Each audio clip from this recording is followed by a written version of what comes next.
아무거나 사는 분들이 있는데요. 그러면 깡통 찰 수 있습니다. 오늘 시장에서 본격적으로 삼성전자 적자 우려감들 뉴스가 일제히 나오고 있는데요. 그럼에도 불구하고 우리가 사야 할 종목들 명확하게 정해 드리도록 하겠습니다. 올해 아주 큰 기회가 오고 있으니까요. 오늘 방송 잘 들어주시면 좋을 것 같습니다.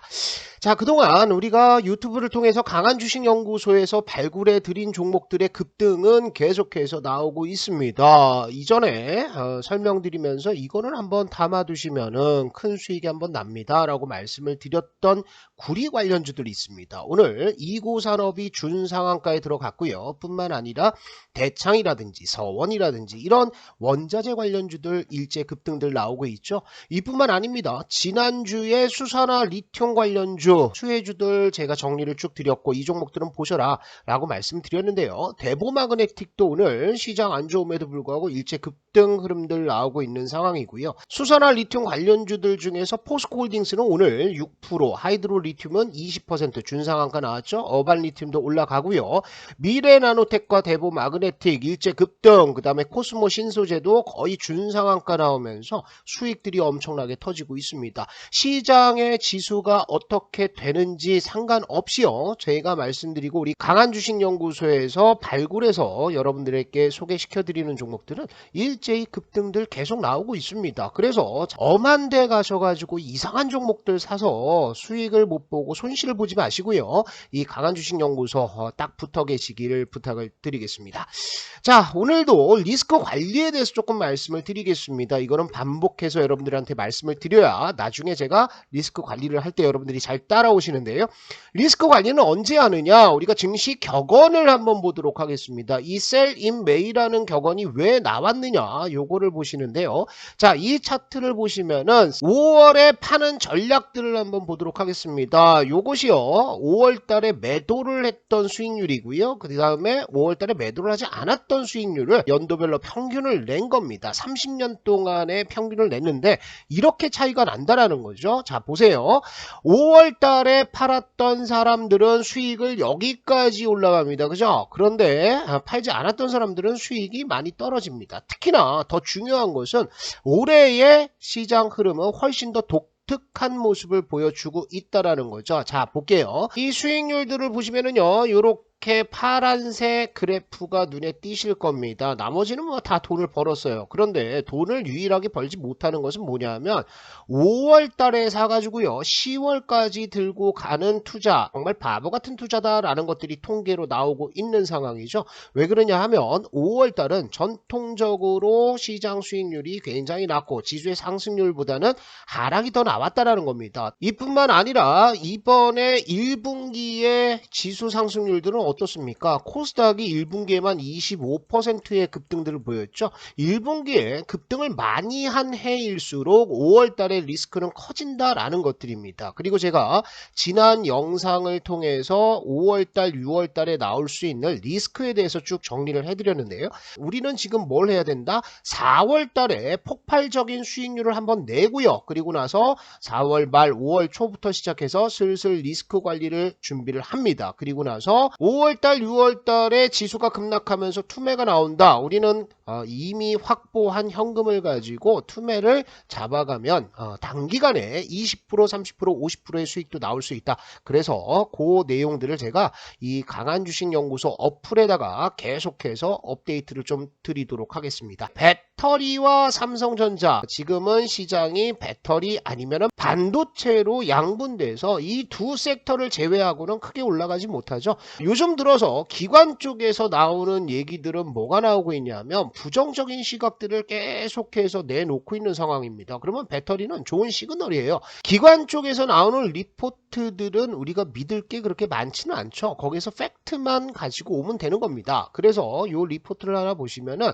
하나증권에서 나온 통계 자료예요. 요거 보시면 국내 증시에서 주도주 역할을 하고 있는 2차전지 현재 시가총액 비중은 13%까지 올라갔다는 거예요. 다만 과거 주도주였던 자동차 시가총액 비중의 고점은 얼마다? 13%다. 헬스케어는 얼마다? 14%다. 그러니까 대체적으로 13%에서 14% 정도의 시총을 차지하게 되는 구간이라고 한다면 여기서 고점이 나온다라는 자료를 내놓고 있는 겁니다. 반도체에 대해서는 무슨 얘기를 하고 있습니까? 2023년 2차 전지만큼 이익 증가율이 높은 업종을 찾기 어려운 것은 사실이에요. 이를 감안하더라도 주가가 너무 급등해 있는 현실을 부정하기 어렵다. 기관에서는 반도체를 밀겠다라는 것들입니다. 기관 쪽에서 배터리를 밀지 않고 반도체를 민다라는 거 굉장히 좋은 시그널이죠.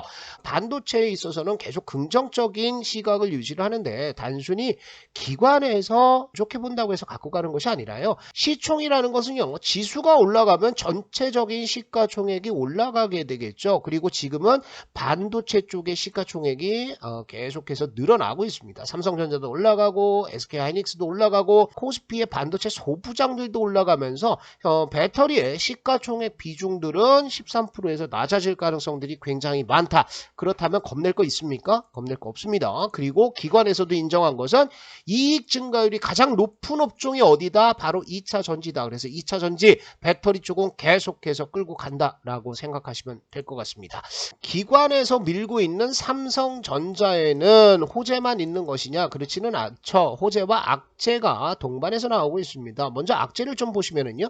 3월 12일 날 나왔던 기사입니다. 미국에서 대중 반도체 수출 통제를 2배 확대 추진한다라는 얘기가 나오고 있습니다. 조 바이든 행정부는 다음 달 초 새로운 제안을 발표를 할 예정이다. 이미 미국 기업들에게는 이 같은 계획을 브리핑했다. 미국 기업은 어디겠습니까? 마이크론 테크놀로지가 되겠죠.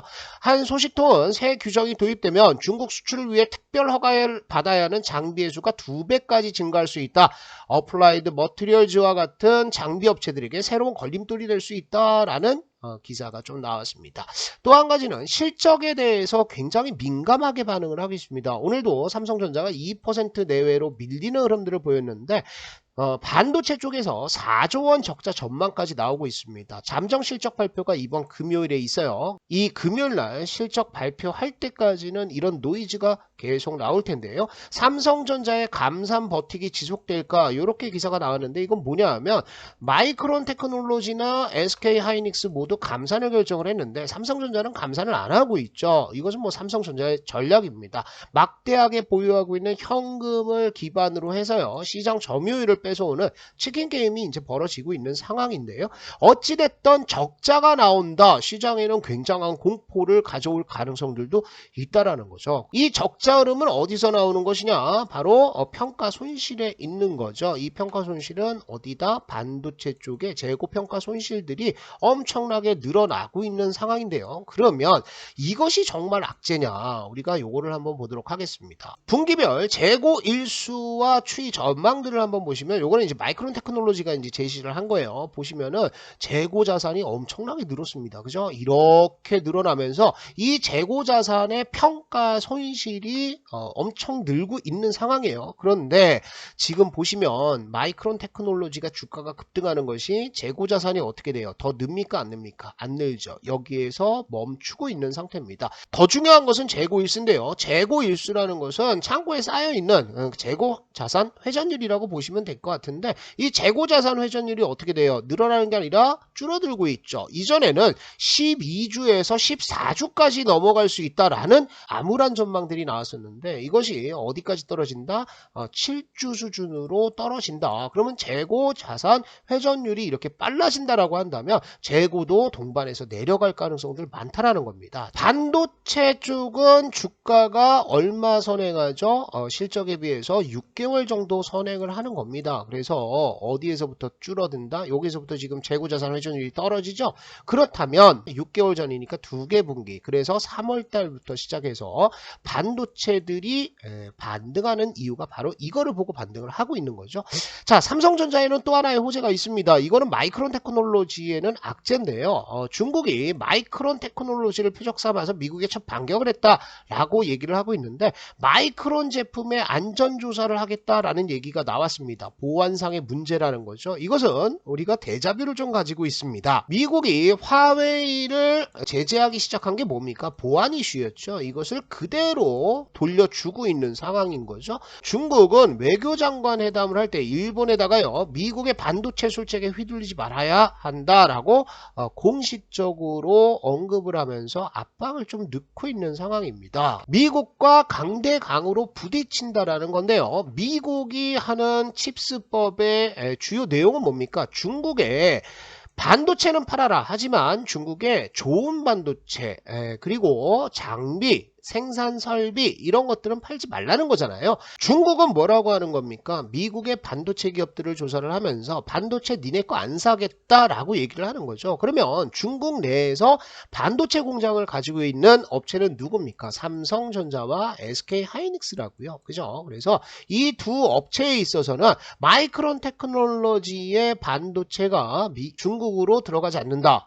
그렇다면 수요가 더 늘어날 가능성들, 이것도 우리가 호재를 좀 봐야 될 것 같습니다. 마지막으로요, 삼성전자의 또 하나의 호재는 그동안 계속해서 연기가 됐던 사파이어 래피즈 있죠. 요 서버용 CPU DDR5를 지원해주는 CPU인데 이것이 시스템 개발 전 세대 대비 80% 증가를 했다. 그러니까 채택률들이 증가를 하고 있다라는 겁니다. 이런 것들은 삼성전자에게도 상당한 호재가 나오고 있다. 그래서 여러분들이 보실 것들은 지난주까지는 오사트 업체들이 오르고 반도체 업종들이 장비주들이 일제 급등을 했었는데 DDR5는 아직까지 바닥권에 있습니다. 그래서 이거 사라는 거죠. 이 종목들에 대한 내용은 제가 이렇게 올려놨습니다. 강한 주식연구소 어플, 우리 시청자 여러분들을 위해서 무료로 운영하고 있는 이 어플에다가 자세히 올려놨습니다. 그래서 이 DDR5 밸류 체인에 대해서 종목들을 알고 싶으신 분들이라고 한다면 강한 주식연구소 어플로 들어오시면 됩니다. 이 강한 주식연구소 어플은요, 특별히 운영이 되고 있습니다. 아마 여기에 나오는 추천주들의 수익률, 글로벌 매크로 시황과 현금 비중에 대한 가이던스는 국내 주식 어플 중에서 탑 클래스라고 자부를 하고 있습니다. 여기만 따라오시면 여러분들 돈 많이 벌 수 있어요. 매일같이 단타 종목들 추천이 되는데요. 단타 종목들의 수익률도 엄청나게 나오고 있습니다. 뭐 보시면은 뉴로메카가 150% 급등, 뭐 위메이드맥스 100%, 미래나노텍 81%, 아이크래프트 89%, 뭐 삼익THK 이런 종목만 있는 것이 아니라 RF세미 같은 경우에도 이런 데서 추천드려가지고 지금 얼마 올라갑니까? 4,000원대부터 시작해갖고 단기간에 100% 터지잖아요. 이뿐만이 아닙니다. 이고산업도 나왔죠. EM플러스도 나왔습니다. EM플러스도 100% 나왔어요. 이렇게 급등하는 종목들 계속해서 잡아드리고 있습니다. 그래서 강한 주식 연구소 제 영상에 들어오셔서요, 영상의 설명란에 있는 이 링크 아니면은 첫 번째 고정 댓글에 있는 이 링크를 통해서 들어오세요. 강한 주식 연구소 어플과 함께 수익들 올해 많이 내야 된다. 2024년까지는 여러분들 계좌 수익률 2배에서 5배까지 만들 수 있는 기회도 나올 수 있다라는 거죠. 그래서 요 어플 통해서 이 종목들 설명을 좀 들으시면 좋을 것 같고, 이제 본격적으로 여기에서 종목 몇 개만 뽑아가지고 보자고요. 어떤 종목들이 있는지. DDR5 관련주들은 대형주로 본다면 삼성전기 이런 종목들이죠. 그래서 자금이 많으신 분들, 내가 억 단위 아니면 10억 단위로 투자하시는 분들이라고 한다면 삼성전기, 삼성전자 괜찮습니다. 삼성전자도 수익률 굉장히 잘 나옵니다. 그리고 어느 순간이 되면 삼성전자만 올라가는 시장이 나올 수도 있습니다. 그래서 자금 많은 분들이라고 한다면 삼성전자 지금 사는 거 괜찮아요. 그런데 조금 작은 종목을 보신다라고 했을 때는 해성 DS도 보셔야 되겠죠. 그죠? 해성 DS 200일선 돌파했습니까? 돌파 성공했고요. 요거 헤딩하고 나서 돌파 안착해서 바로 땡겼습니다. 굉장히 가파르게 급하게 매수가 들어오고 있는 상황이라는 거죠. 그래서 해성 DS도 200일선 요 기준으로 해가지고 계속 내려올 때마다 매수 들어간다라고 생각하셔도 되고요. 유닛 테스트 같은 경우에는 제가 지난 영상에서 말씀을 드렸습니다. ISC도 역시나 마찬가지로 말씀을 드렸었는데, 이 중에 이제 우리가 봐야 될 것은 뭐 DI 같은 종목들도 200일선 돌파 나왔죠. 그래서 주봉 보시면은 완전 바닥이에요. 2년 가까이 급락을 하다가 이제서야 밀어야 200주선 돌파하고 어떻게 만든다? 이렇게 상승 추세를 만들고 있다라는 거죠. 그러면 우리가 무서워할 필요 없습니다. 큰 추세가 바뀌었다라고 한다면 이런 종목들은 베팅 들어가야 되는 거죠. 자, DDR5 대표적인 수혜주로 기관 쪽에서 꼽았던 TLB라는 종목이 실적 이슈를 가지고 한번 이렇게 급락을 했습니다. 그죠? 급락했는데 여기까지 땡겨놨고요. 요 갭을 메꾸고 난 다음에는 다시 상승 기조로 올라갈 수 있는 게 주봉에서 보시면은 아주 명확하게 나오고 있죠. 뭐 나오고 있습니까? 박스권 나오고 있습니다. 그죠? 그래서 이런 종목들은 박스권 상단에서 저항이 걸리지만 지금은 박스권 하단이다. 그러면 어디까지? 여기까지 아주 우리가 명확하게 볼 수 있는 자리가 나온다라는 거죠. 그래서 이런 종목들 보시고 그 다음에 아비코전자 있습니다. 아비코전자도 200일선 돌파했어요. 거래량 보셔야 됩니다. 여기에서 거래량이 이렇게 터졌어요. 이전에는 200일선에서 이런 장대 음봉이 떨어지면서 밀려 내려왔고요. 그 이후에 매집들이 어디에서 됐다? 여기서 됐습니다. 여기서 급하게 매집을 하면서 200일선 돌파해서 안착해 놓고 있다. 그래서 DDR5 종목들은 오사트 종목들 이후에 새롭게 올라가는 하나의 섹터가 될 가능성들 많다. 그래서 오늘 말씀드리는 이런 종목들은 그냥 여러분들 중장기로 묻어두시면 20%도 나고 30%도 나고 100% 수익도 나는 종목들이 툭툭 튀어나올 것이다. 이렇게 정리를 좀 하시면 좋을 것 같습니다.